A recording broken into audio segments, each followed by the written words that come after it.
Oh, this is going to be a belter. Just when you think that things can't get anywhere, they always say it never rains but pours, and it's an absolute torrential downpour for the Conservative Party, and I've got to say, it's delicious. It's fantastic to see. So anyway, the latest of the story to come out of the corruption, cronyism and Tory sleaze is, of course, yes, the head of the party himself. That's the one, yes, our Bodger, our bumbling cockwomble himself, our self-entitled Etonian prick, yes, the Wurzel Churchill, Alexander Boris Johnson himself, as, remember this lady, Jennifer Acuri? Yes. It's an article in the Guardian where it tells how he, let's just say he pledged to help in her business to win my love. Oh, what's it like to be young and in love? Yes, we know exactly what he was thinking. Disgusting, vile human being. Anyway, this is a story. This is a article by Mark Townsend, Toby Helm, and Vanessa Thorpe. And say it's juicy. It's very juicy. What a laughing stock we've become, eh? But it says any extraordinary details of how our bumbling cockwomble allegedly overruled the advice of staff to promote the business interests of his former lover, Jennifer Acuri, and win her affections are revealed in previously unpublished diary extracts by the US businesswoman. According to one entry, the then London mayor even offered to be her throttle in an attempt to accelerate her business career, claims that may reopen the possibility of Johnson facing a potential criminal investigation into misconduct allegations. The diary entries, which appear to have been written during Acuri's affair with Johnson and have been seen by the Observer, also suggest that he broke the rules governing ethical conduct in public office in his dealings with Acuri. Shocker. The handwritten excerpts portray Johnson as desperate to offer help to her in promoting her fledgling business as he pursued a sexual relationship with the then 27-year-old. One entry recalls how Johnson told her, "How can I be the thrust? The throttle." What's some of this power talk? Disgusting. Your mere footstep as you make your career. Tell me, how can I help you? Yeah, we know what he were wanting. Acuri gave her diaries to the veteran journalist John Wayne in 2019 after he made an ITV documentary on her relationship with Johnson. At Ware's request, Acuri has now agreed to allow publication of some of the extracts following Johnson's statements last week about public probity, including how MPs who broke conduct rules should be punished. Despite the Prime Minister's comments last week, he never mentioned Acuri in his declaration of interest when he was mayor, and after news of their alleged affair broke in 2019, he said there was no interest to declare. Yes, because he'd already overdone his interest, if you know what I mean. Nudge, nudge, wink, wink. The revelations will pile yet more pressure on the Prime Minister after 10 days of relentless allegations of sleaze and impropriety by Conservative MPs and growing anger inside the Tory party over Johnson's own responsibility for the handling of the crisis. Well, what do you expect? If your leader is a person who doesn't think the rules should obey the rules that are there for everybody else, what do you expect? But the latest opinion poll for the Observer today shows how the stream of damaging stories has hit Johnson and his party, with Labour now holding a lead over the Tories for the first time since January last year. Yeah, look at that. You can tell what he's thinking. What I did with this femme last night? Yeah, perv. It was probably about the same time when he was there, sat on the couch in between two yellow cushions. Like, look at me, I'm a custard cream. As she's jacking him off. But anyway, the poll puts Labour up 37%, up 1 point. The Conservatives on 36%, down 1 point. The Liberal Democrats on 9%, the Greens on 7%, and the SNP 5%. Johnson's personal approval rating has sunk to an all-time low of minus 21%. A fortnight ago, the Conservatives held a 5-point lead over Labour. Responding to the latest Acuri revelations, a government spokesperson, or a lackey, let's be honest here, said, "As mayor, our bumbling cockwomble followed all the legal requirements in the Greater London Assembly Code of Conduct at the time." I think you're telling a porky. The diaries, however, indicate that Johnson pursued Acuri, offering to advance her business interests. Yeah, I think we know what interests he was more interested in advancing, in the apparent hope that this might lead to a sexual relationship with the woman who dubbed him Alex the Great. One diary entry from 2012 states that Johnson told her, "I can barely control myself whenever I see you. Good God, I'm going to puke. You make me too excited. Baby, I cannot wait. All year I've been waiting for you. All year. You drove me nuts. I have thought about no woman as I have thought of you." Yeah. Good God, I think I'm going to be sick. What a prat. Potentially more damaging are excerpts that allege Johnson bragged about ignoring advice from his staff, who urged him not to help Acuri promote her tech company Inotech.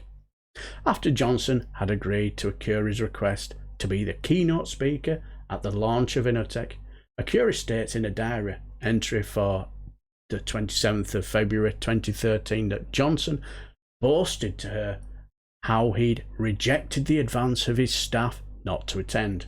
It states, "I just want you to know, they came to me and I crushed them. They said, 'You can't do this Inotech in April.' I said, 'Yes, I can. I'll be there. All I want to do is make you happy. How do I wish to make you satisfied?'" Give it you two. Get it? No, don't get it wrong. Jesus Christ.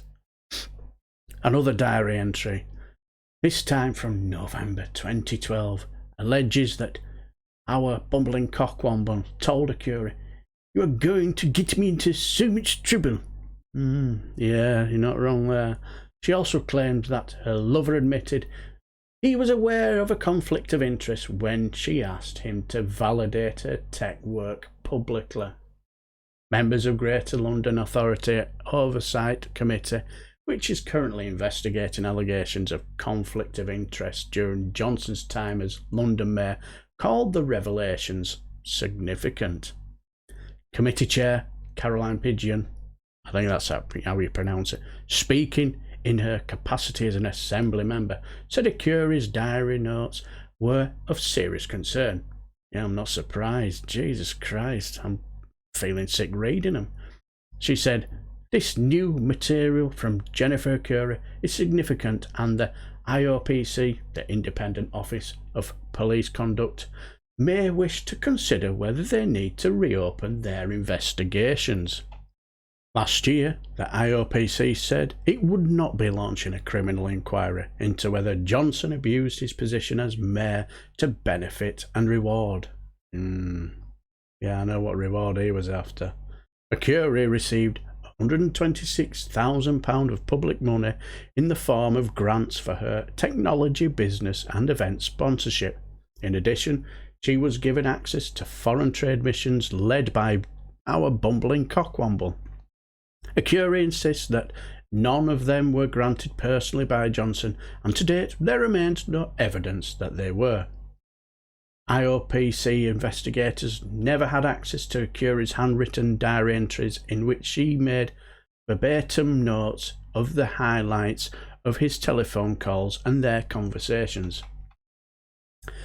For the IOPC to open a new inquiry into whether Johnson should be investigated for criminal misconduct, it must receive a referral from the GLA Monitoring Office on an ethics watchdog to look into the fresh allegations made by Acuri in her diary. A GLA spokesperson confirmed its monitoring officer would assess any new significant evidence in the relationship between Acuri and Johnson. Although the police decided no investigation was warranted, the IOPC found his failure to declare the conflict of interest may have breached the GLA 2012 Code of Conduct. At the time, as pursuing Acuri for sex in 2012, our bumbling cockwomble Alexander Boris Johnson endorsed the conduct in which he undertook not to bring the GLA into disrepute by using his position to improperly confer on or secure them for themselves or any other person an advantage or disadvantage. In December that year, Acuri returned to the US, with Acuri writing that Johnson was continuing to offer, "How can I be your footstool into your career?"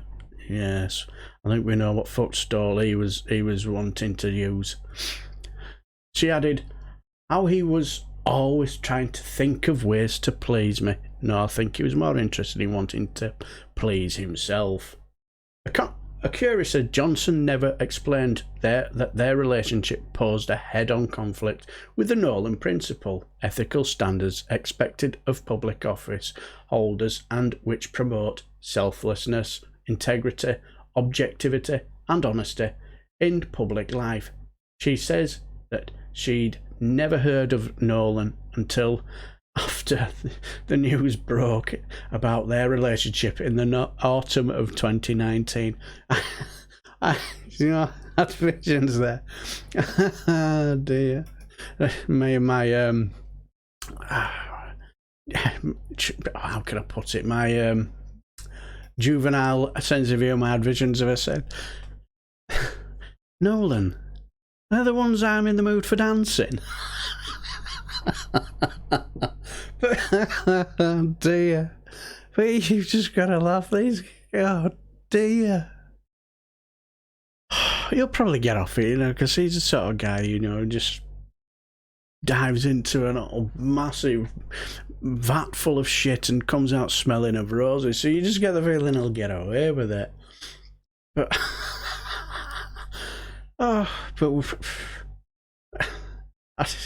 what I find interesting is the fact that these stories just seem to be coming and coming and coming, and I'll find it really, really interesting how the next few weeks go on, because if they keep continuing, they're going to have to do something, aren't they, the Conservative Party? They just cannot keep allowing this to continue. I've read another fantastic article about this situation, about how one or two MPs are on manoeuvres, particularly our fishy Rishi Sunak and our uncomfortable chair using Liz Truss seem to be on manoeuvres, and I think there's one or two others as well. So I shall do that, but and I think this video's gone on for long enough, but I shall leave the video here, and until the next time, I shall bid you farewell. Take care. Oh dear. Oh, hello again. Sorry to break in. I'll be brief as possible I can. You saw little excerpt the intro of a song called "A Life Well Lived." I wrote it for my dad, who I think it was a couple of months before he passed away. He was seriously ill, and it didn't look like he was going to make it. And I decided to get my guitar out and do a bit of recording, and I wrote a song called A Life Well Lived. He did it his way. The reason why the subheading is because he was a massive Frank Sinatra fan. And I've been putting that on a couple of James O'Brien shows, and people have been, have you wrote that? Well, anyway, Saturday it was his birthday, so I decided to get my newly invested looper pedal. I got out my birthday money. I've had the money for ages, but I just didn't know what to buy it, and I thought I'd have a little bit of fun and get creative. So this is my new created instrumental called A Life Well Lived. He did it his way. And happy birthday, Dad, and I love and miss you always.